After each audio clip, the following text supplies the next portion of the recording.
Почитувани, ги мислевме за европјани овие од СДС и од ДУИ, а тие да продавале петарди.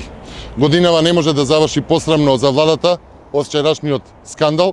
Внукот на Али Ахмети, оној со предприемачки дух, Дрин Ахмети, е фатен со полн џип пиротехника и петарди.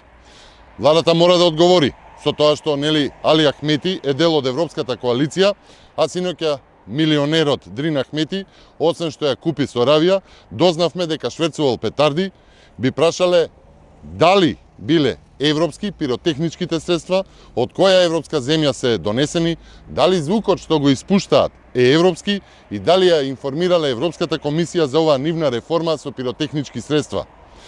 Владата денеска мора да одговори дали можеби и продавањето на петарди е дел од проевропскиот предприемачки дух на внукот на Али Ахмети, Дрин Ахмети, кој што без пари го зема центарот Соравија.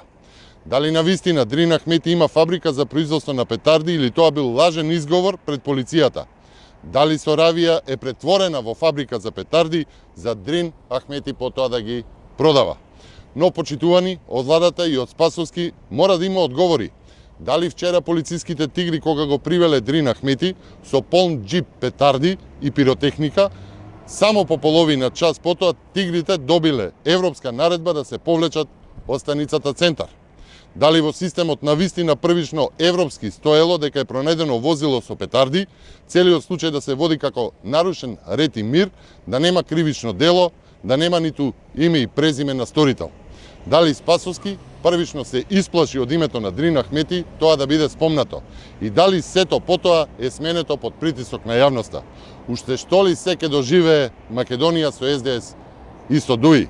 Почитувани, никогаш не било полошо, важно е да ги поразиме. Ви благодарам, повелете ако има прашања.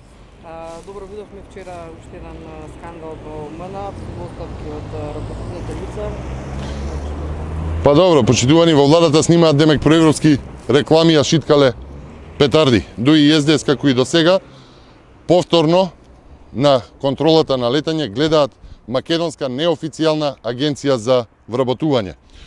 Ова е така наречениот европски призвук, екотот на проевропската коалиција СДС-ДУИ и веројатно за тоа ќе ја известат и Европската комисија. Да подсетиме дека така европски СДС и ДУИ се посомневаа во Евроконтрол и тестирањата во Данска минатата година, каде наместо децата на ДУИ и на СДС влегоа други кандидати, па дури бараа и докази од Данска.